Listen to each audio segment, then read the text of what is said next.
If your New Year's resolution is to get in the gym, get fitter, get stronger, or to lose fat, this video is going to be for you. So the first segment of this video is going to be about fat loss. First of all, you don't need to go to the gym to lose fat. It's that simple. I'm going to explain how. So you don't actually need to exercise to lose weight, but exercise does help make that calorie deficit gap bigger, because the calorie deficit is what helps us lose weight. So for a sustainable calorie deficit, it should be around 250 to 500 calories off your maintenance calories. I'll do another video explaining how to do that, or if you look back at my other videos, it does explain it. Work out your calories, get them worked out for you, however you do it. Sort out your calorie deficit and then track your food. You haven't got to do this forever, but think of it like tracing paper or guidelines, just there to help you while you learn what you're doing and what foods and what energies and what calories are and what. This is just going to help you while you pick up there and get into the swing of things. Don't take out your favourite foods. Restriction leads to binge. Instead of taking out your favourite foods, incorporate them into your new lifestyle and your new diet in small portions. You'll feel better having a small portion each day of your favourite foods than restricting and then coming to the end of the week craving it so bad that you binge and ruin all your progress. Movement is good. If you don't want to go to the gym, you haven't got to, but keep moving. We are designed to move as humans. You know, go walking, find another exercise you enjoy, swim, go for a bike ride, just keep moving. Even if it's just walking your dog, you'll appreciate it more and your dog will. Just aim to walk more. Our NEAT, which is our non-exercise activity thermogenesis, actually burns more calories than our EAT, which is our planned exercise activity thermogenesis. So even if it's just walking up the stairs, parking further away at the shops and walking to the shops, taking the stairs instead of the elevators, this all burns more than your planned exercise at the gym or your run or your swimming. So yeah, walk more. If you want to train, start small and increase gradually. Don't go from 0 to 100 miles per hour going 10 times a week, because you're not going to be able to sustain it. You're going to get overwhelmed, very tired very quickly and very burnt out. Start small and increase gradually. Start 2 to 3 times a week and increase more if you need to, but that is going to be more than enough for any new beginner in the gym. You don't need to train every day or exercise every day. Rest days are important and they're an important part of recovery. Don't feel bad for your rest days. We've all been there and we all do it, but you will recover greater and you will progress quicker by incorporating your rest days. You're not a bodybuilder, so you're not going to need to train like a bodybuilder. For 90% of you out there, you're probably just going to the gym to get fitter, get stronger, move a little bit more, lose a bit of fat. So you're not going to need to train like a bodybuilder. Follow a well-rounded training plan that is created for you, that is tailored to you and your lifestyle, that's going to benefit you. You shouldn't have to change your life for your training plan. Your training plan is there to benefit you. There's loads of ways of tracking your progress. Don't just go on the number on the scale, because that's just our relationship with gravity to the ground. That number can fluctuate for so many reasons, such as menstrual cycle, hydration, sodium intake, carb intake, what you've eaten recently, what you ate the night before. So yeah, there's a lot of things that can fluctuate that scale. So it's not just the one means of tracking progress. Aim to feel stronger, not skinnier. You can measure yourself, measure your legs, your hips, your waist, your bust, take photos. That's also a good way. And how you feel and how you're fitting into your clothes is going to be a big one as well. Don't rely on the number on the scale. It's just the sad step. Focus on yourself in the gym. No one is judging you. For most people where the gym is a big part of their life, they're not judging you. They know where you once were. We were all started somewhere. And for the small percentage that are judging you, they won't be there long. They're only judging you because their insecurities are big themselves. Eat more protein. Not only does it help with muscle building and recovery, it's also high in satiety, so you're going to feel fuller for longer, meaning you're going to consume less.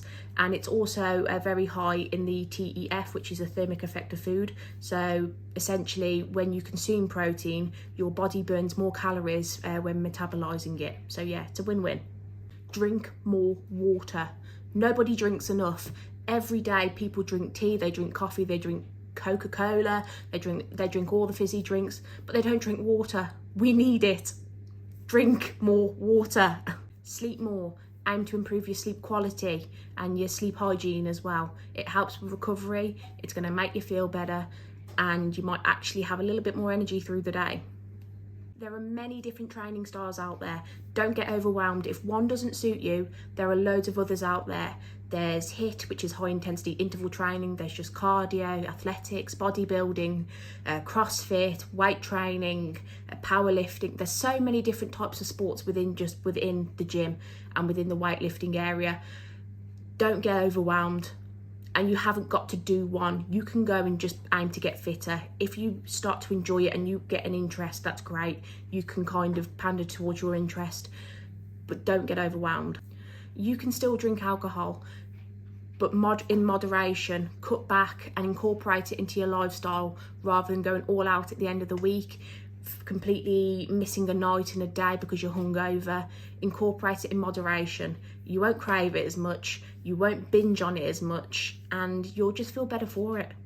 Don't do fad diets, don't do slimming pills, don't do skinny teas, coffees, or any of that bollocks.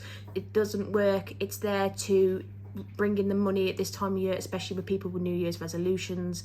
You're not going to get very far with it. All you're going to do is drop 50 quid down the drain, and you can spend that on better things, better food, more water, better quality fruit, veg.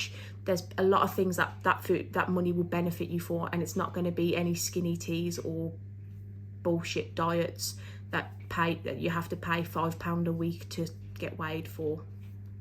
And finally, to all the people that do go to the gym already, this is just a bit of a PSA.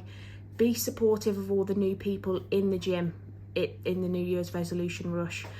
I know it can be frustrating and a lot of people won't be around for long, but for the people that are really trying to do this and stick with it, support is a big reason why people quit on their lifestyle changes so quickly. So you could be the reason that someone actually sticks to it. So yeah.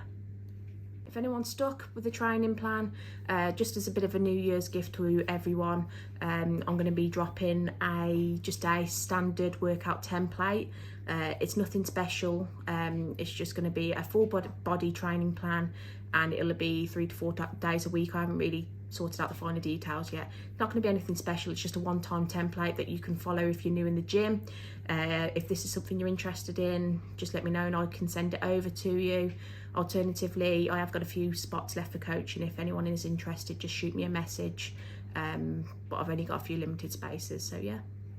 Peace. So if anyone's out there and they're looking to get stronger, maybe not look at the fat loss side of things, there are a couple of things you need to do. You need to eat well.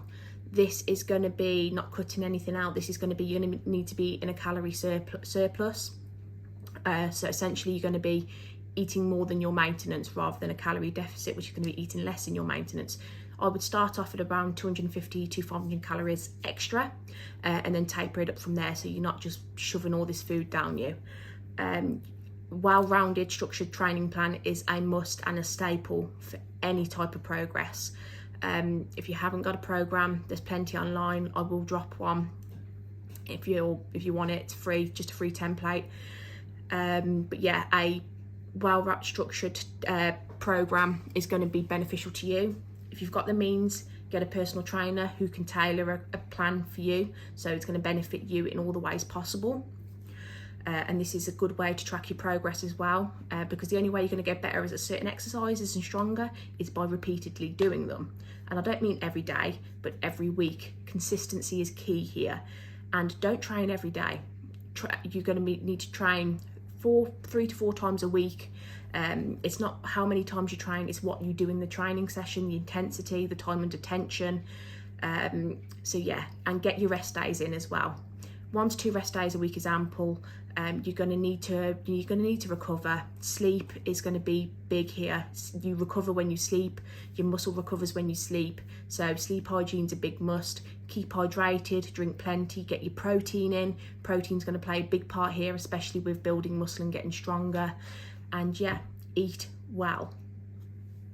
So if you're looking to build muscle, as I said previously, What you do in the gym is going to matter more than how many times a week you go. One good quality session is going to be better than repeating it 2 or 3 times. So yeah, make sure you're training to failure, or within, I would say, 2 to 3 reps in reserve of failure. Your time and attention is going to be a big thing for hypertension, so it's mind to muscle connection. And yeah, make sure you're training with intent. Don't just go through the motions. I see a lot of people just go through the motions. They could have got an easy 3 or 4 more reps and they've just finished because they hit their reps, but you still haven't trained to that intensity where you're going to be challenging the muscle. Don't just go through the motions.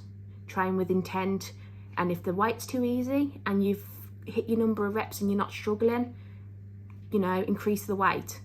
That's the only way you're going to progress.